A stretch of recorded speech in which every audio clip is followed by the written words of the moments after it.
안녕하세요. 오늘 공부하실 내용은 기독교 강요 2권 16장입니다. 1절에서 7절까지만 보겠습니다. 이 16장은 제목 자체가 그리스도의 죽음과 부활과 승천, 그가 구속주의 역할을 완수하셔서 우리를 위하여 구원을 획득하신 방식에 대해서 공부를 하게 됩니다. 오늘 1절부터 4절까지가 그리스도의 대리적 물음에 따른 속죄와 용서와 화목에 대해서, 5절부터 7절은 죽음의 값을 물으는 그리스도의 죽음과 장사되짐, 8절부터 12절이 지옥 강화로 표현되는 영혼의 극심한 고통을 당하심, 13절부터 16절까지가 그리스도의 부활과 승천과 죄위, 17절부터 18절까지가 그리스도의 재림과 마지막 심판, 19절 마지막 절이 구원의 천 과정에 역사하는 그리스도의 다 이루신 의의 조목에 대한 것입니다. 이 16장은 그리스도의 비하와 승귀입니다. 비하라고 말하는 것은 성육신 하시고 마리아의 몸에 태어나시고 33년간 살아가시고 십자가에 달리시고 죽으시고 장사되시고 3일 동안 땅속에 계신 것, 그것을 비하라고 하고, 또 예수님의 승귀라고 하는 것은 부활하시고 승천하시고 우편 보좌에 재위하시고 그리고 재림하시는 것까지가 승귀가 됩니다. 예수님의 비하와 승귀가 바로 우리를 위한 것이다. 우리를 구원하기 위해서 그리스도의 전생에 사심과 죽으심과 또 부활과 이 모든 다시 오실 재림까지 전생애가 바로 우리의 그 칭의와 또 성화의 그 기초가 되고, 또 그렇게 예수와 연합된 사람들의 삶을 끝까지 구원에게까지 구원이 완성될 때까지 이끌어 주신다라고 하는 내용이 전체 요약이 되겠습니다. 1절은 그리스도는 값을 물으고 우리를 사신 구속주로서 구원주이심. 우리 안에서 저주받고 죽고 파멸한 우리는 그리스도 자신 안에서 의와 자유와 생명과 그리고 구원을 찾아야 합니다.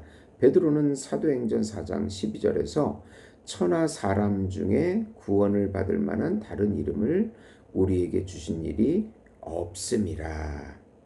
마태복음 1장 21절에 이는 그가 자기 백성을 그들의 죄에서 구원할 자이심이라.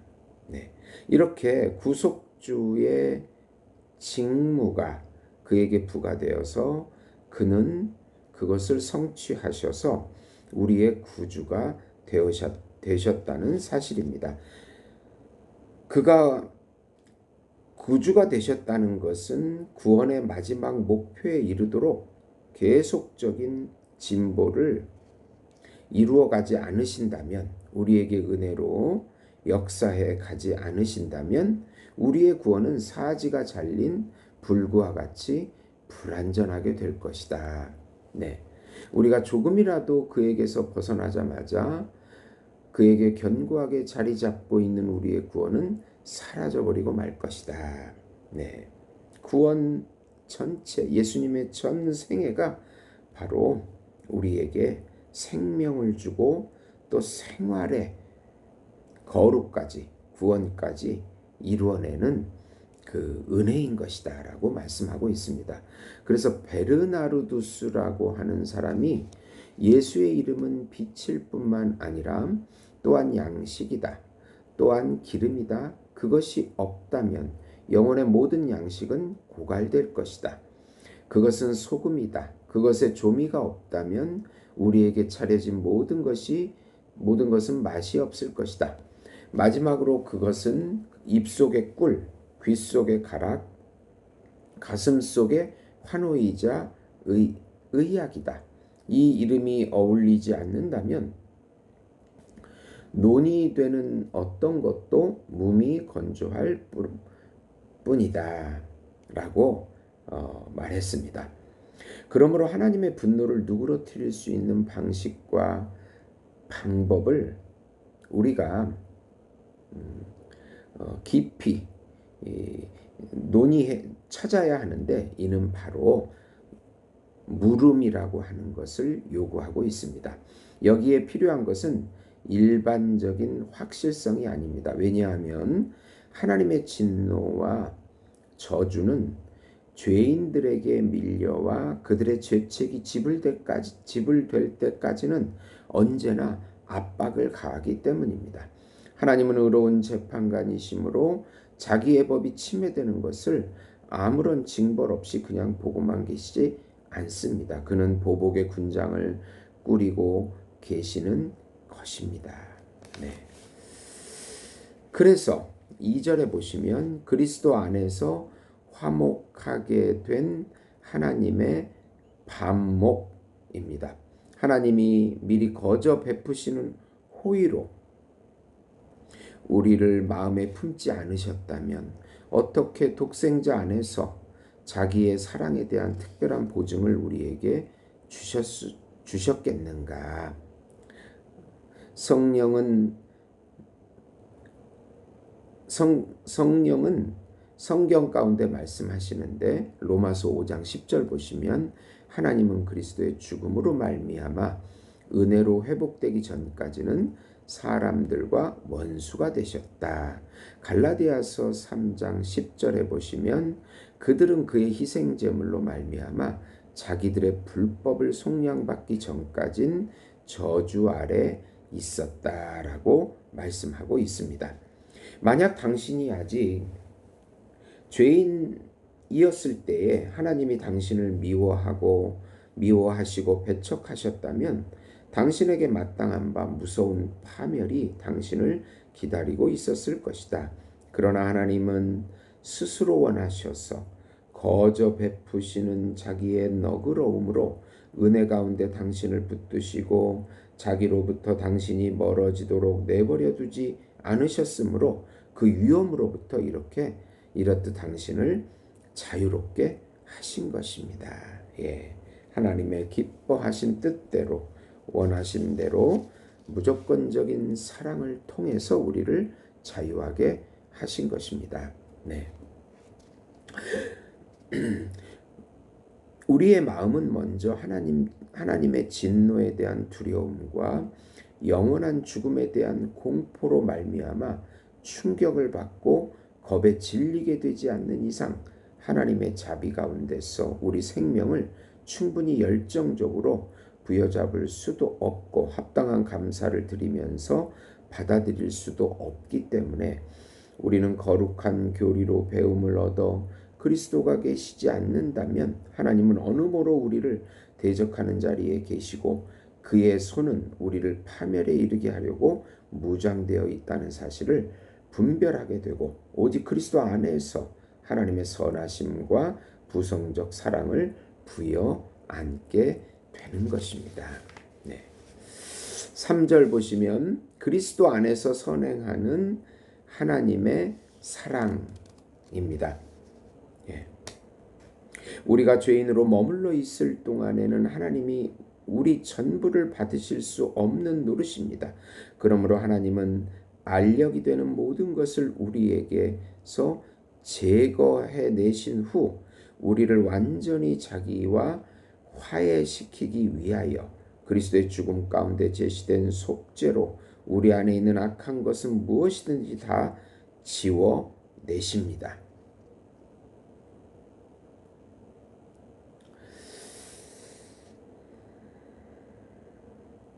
그리하여 이전에는 더럽고 불순했던 우리가 그의 목전에 의롭고 거룩하게 나타나게 하십니다.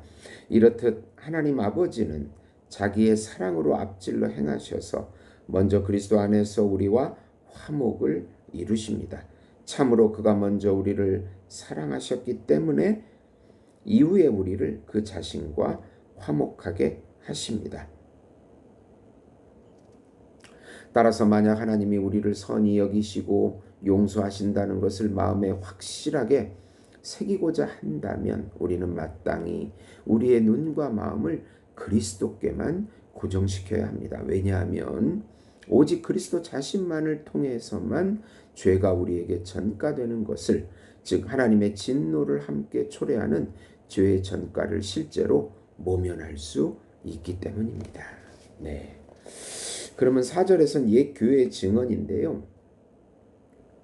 이제 우리의 그 초대 교부들이 교부인 어거스틴이 이런 말을 했습니다. 하나님의 사랑은 불가해하고 불변하다. 그가 우리를 사랑하기 시작하신 것은 우리가 그의 아들의 피를 통하여 그와 화목하게 된 때부터가 아니었다. 그는 세상이 조생되기 전에 우리를 사랑하셨다. 그리하여 우리가 도무지 무엇이 되기도 전에 우리 역시 그의 독생자와 함께 자녀들이 되게 하셨다.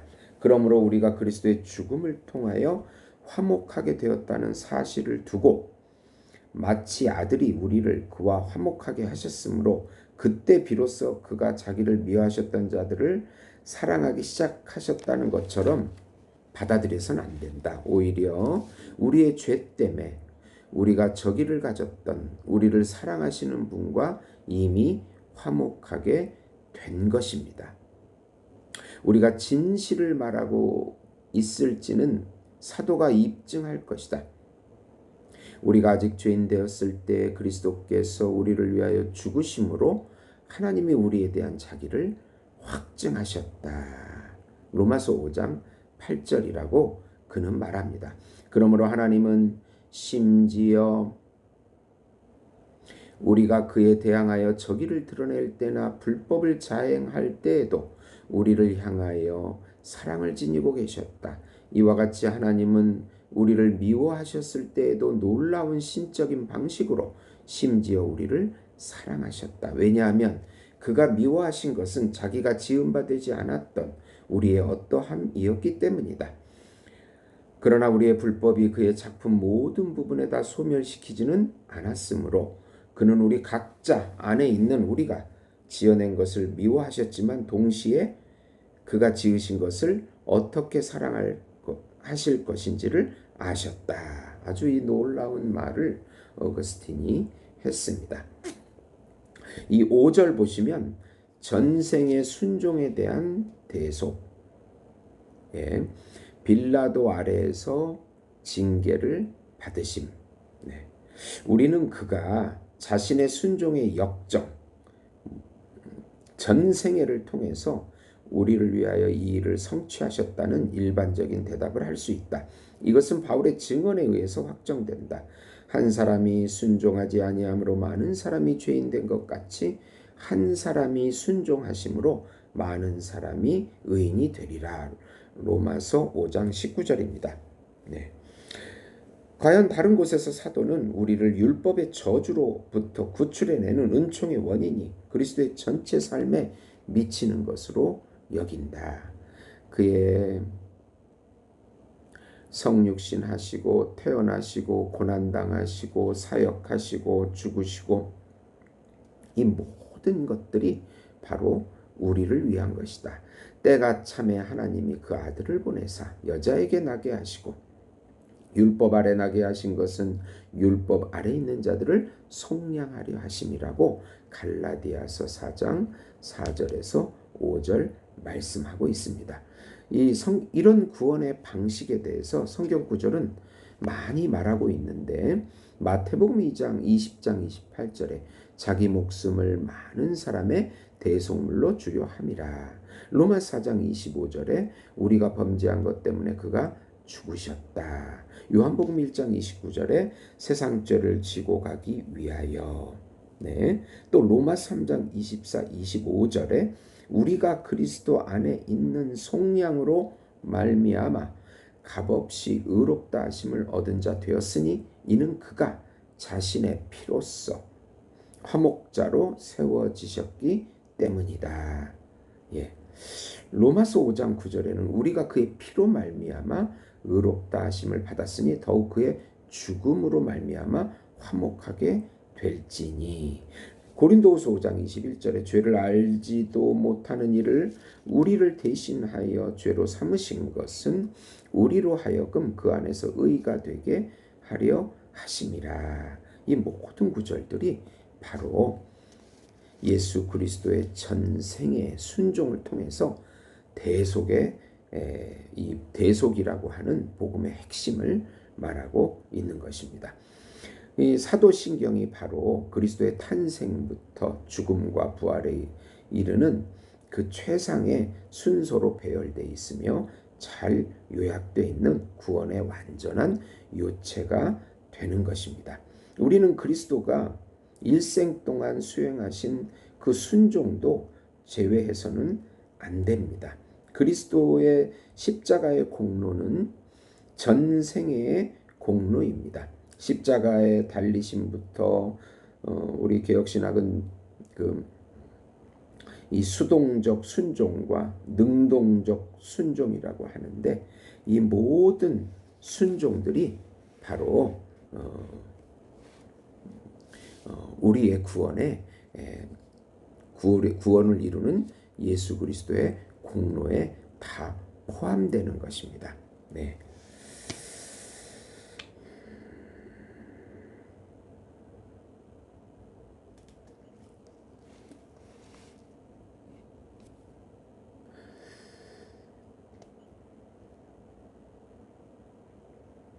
또 우리의 죄책으로 말미암은 저주가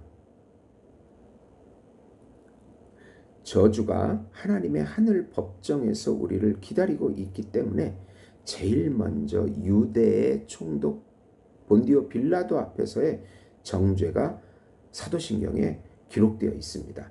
우리에게 책임이 있었던 형벌이 의로운 분에게 떠맡겨졌다는 사실이 가르쳐지는데 우리는 하나님의 무서운 심판을 피할 수 없습니다.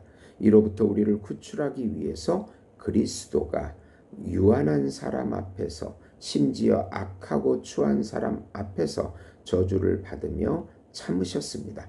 총독이라는 칭호는 역사에 대한 믿음의 공고함을 입증하게 해줄 뿐만 아니라 이사야가 가르친 다음 말씀을 배우게끔 표현된 것입니다. 우리의 평화를 위한 징계가 그에게 임하였고 그가 채찍에 맞음으로 우리는 나음을 얻었도다. 예수 그리스도가 대표가 되어서 우리의 죄가 그에게 전가되고 그의 의가 우리에게 전가되는 형식입니다.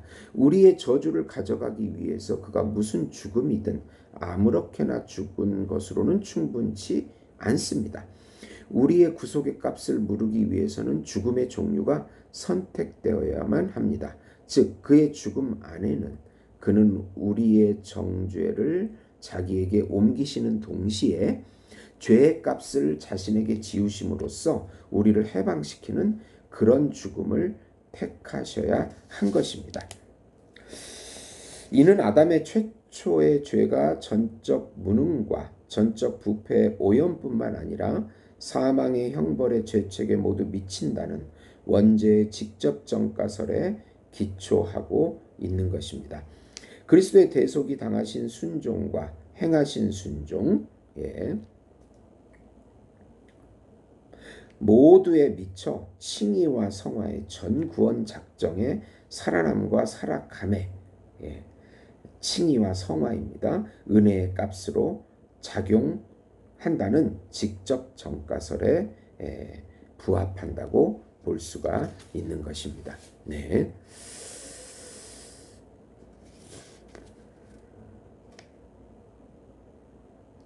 이렇듯 그리스도 안에 죄인과 행악자의 신분이 표상되어 있다는 것을 우리는 직시할 필요가 있습니다. 그렇게 한다면 그의 빛나도록 순수한 무죄함에서 그가 자신의 고유한 죄가 아니라 타인의 죄를 대신 지셨다는 사실이 동시에 분명해지는 것입니다. 그는 본디오 빌라도 아래서 고난을 받으셨으며 그 총독의 엄숙한 선고를 따라서 범죄자들 중에 하나로 간주되었고, 그렇지만 그는 범죄자가 아니었습니다. 그 총독 자신이 나는 그에게서 아무 죄를 찾지 못하였노라 라고 요한복음 18장 38절에 라고 확정하는 동시에 그가 의롭다고 선포한 것입니다. 죄가 없는데 대리적으로 물은 것입니다. 네. 형벌의 노예가 된 우리를 묶고 있던 죄책이 하나님의 아들의 머리로 옮겨진 것입니다. 무엇보다도 으뜸으로 우리는 이 대신 갚음에 창념해야 합니다. 그렇지 않다면 하나님의 아들이 그 자신에게로 옮겨진 하나님의 공의로운 보복이 마치 아직도 우리를 위해 임박해 있기라도 하듯이 우리는 전생애 동안 두려워하고 근심하게 될 것이기 때문입니다. 예수가 대리적인 속죄를 통해서 또 물음을 통해서 그 모든 것이 그 효과와 그 은혜가 다 우리를 위한 것이고 우리에게 돌려지는 것이기 때문에 우리는 예수 안에서 예수 이름을 부르면서 그런 두려움과 근심을 없앨 수가 있는 것입니다. 6절에 보시면 십자가에 달리심, 우리 죄값을 물으심, 이제 구체적으로 이 십자가에 대한 것인데요. 우리가 보듯이 죄 때문에 드려진 희생 제물들과 속죄 제물들이 본래 죄 자체를 의미하는 히브리어 단어인 아슈모트라고 불렸습니다. 이 이름을 이렇게 바꾸어 사용하면서 성령은 그것이 뜻하는 바가 흡사 죄의 짐인 저주를 취해서 지고 가는 정결 제물들과 다를 바 없다는 점을 드러내고자 하신 것입니다. 모세의 희생제사법 가운데 형상적으로 표현되어 있었던 바로 그것이 형상들의 원형이신 그리스도 안에서 제시됩니다. 정당한 속죄를 이행하기 위하여 그는 자기 생명을 아셴, 죄를 물으는 죄물로서 내맡기신 것입니다. 바로 이 제물 안에서 이른바 더러운 것들이 잘려나가고 우리의 오점과 형벌이 더 이상 우리에게 전가되지 않는 것입니다. 네.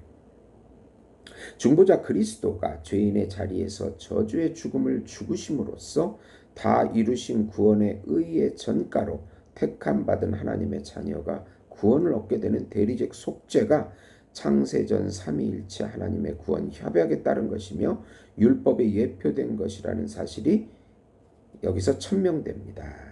네.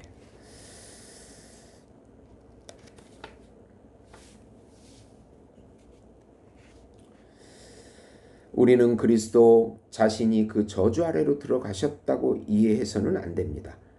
오히려 그리스도가 저주 아래 들어가심으로써 그는 그 저주의 능력 전체를 깨트리시고 부수시고 흩으셨다는 것입니다.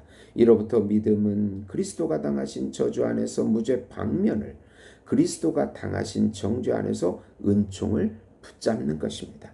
적절하게도 바울은 그리스도가 십자가에서 일구어내신 승리를 아주 장엄하게 선포합니다.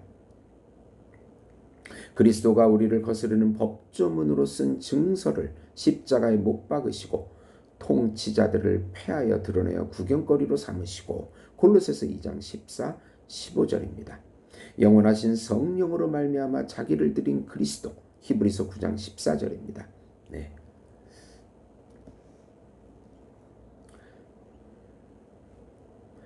이것들이 우리의 가슴속에 확고하게 뿌리내리고 깊이 머물러 있게 하려면 우리의 마음속에 희생제물과 씻음이 항상 새겨져야 합니다. 왜냐하면 그리스도가 희생제물이 되지 아니하셨다면 우리는 그가 우리의 대속, 속전, 화목이시라는 것을 확실히 믿을 수 없었기 때문입니다. 그러기에 성경에서 구속의 방식을 나타낼 때마다 매번 피에 대한 언급이 있는 것입니다. 그런데 그리스도가 뿌리신 피는 배상금의 가치가 있었을 뿐만 아니라 우리의 더러움을 씻어내는 대야의 작용도 한 것입니다. 네. 이제 7절 보시면 죽으시고 장사되심. 네, 이게 이 사도신경에 그가 죽으시고 장사되셨다는 말들이 나오는데요. 네. 그의 죽으심으로 우리가 죽지 않도록 하신 것입니다. 그는 자기의 죽음으로 우리 생명을 구속하셨습니다. 그는 죽음이 자기를 들이마시도록 허용하셨습니다. 이는 죽음에 삼킴당하셔서 어쩔 수 없는 그 소용돌이에 휘감기시려는 것이 아니라 오히려 우리가 곧바로 삼킴을 당할 수밖에 없었던 죽음을 삼키기 위한 것입니다. 베드로전서 3장 22절입니다. 네.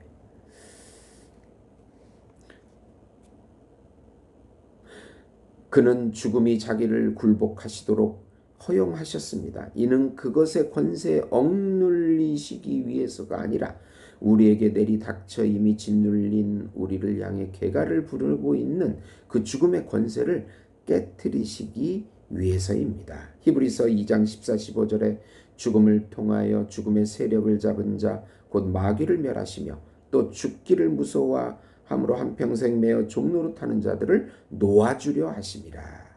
이게 이제 우리 예수님의 죽으심과 장사되심의 첫 번째 열매입니다. 두 번째 열매는 뭐냐면 우리가 그의 죽음에 동참함으로 그것이 지상에 속한 우리 지체들을 죽여 이후로는 제 기능을 발휘할 수 없도록 하거나 우리의 옛사람을 죽여 더 이상 무성해질 수도 결실을 맺을 수도 없도록 하는데 있는 것입니다. 그리스도의 장사와 그리스도의 장사하심이 여기에 적용됩니다. 우리 자신이 그 장사에 참여하는 자들로서 죄에 대해서 장사되는 것입니다. 로마서 6장 5절에 우리가 그리스도의 죽으심과 같은 모양으로 연합한 자가 되었다. 6장 4절에는 그와 같이 장사되어 죄에 대하여 죽었다. 갈라디아서 2장 19절에는 그의 십자가로 말미암아 세상이 우리에 대하여 못 박히고 우리가 또한 세상에 대해서 그러하리라. 골로새서 3장 3절에 우리가 그와 함께 죽었다. 여기서 사도는 우리가 그리스도의 죽음의 모범을 본받으라고 권면할 뿐만 아니라 그리스도의 죽음에는 모든 그리스도인 가운데 드러나야 할 그리스도와 함께 죽는 효과가 내재해 있다고 선포하는데, 즉 모든 그리스도인들은 그리스도의 죽음을 무용하고 무익한 것으로 만들기를 원치 않는다면 그와 함께 우리의 옛자가 죽어서 예수 그리스도의 새 자가 나오는 것입니다. 네, 이것이 바로 예수님의 장사되심의 효과인 것입니다. 그러므로 그리스도의 죽음과 장사에는 우리에게 이중적인 은총이 주어지는데, 우리가 예속되었던 죽음으로부터의 해방, 그리고 우리의 육체를 죽이는 것입니다. 이 두 가지는 앞에서 말한 바 두 가지 열매와 다를 바가 없는데, 옛사람이 죽고 새사람이 사는 생명과 거룩한 삶을 사는 생활에 미치는 칭의와 성화의 이중적 은혜입니다. 예수 그리스도를 믿고 의롭다 하심을 받고 또 성화에 이르는 것까지, 그것이 모두 예수 그리스도의 은혜가 미치는 영역이라고 말씀하고 있는 것입니다. 네, 좀 어려운 내용인데요. 들어주셔서 감사합니다.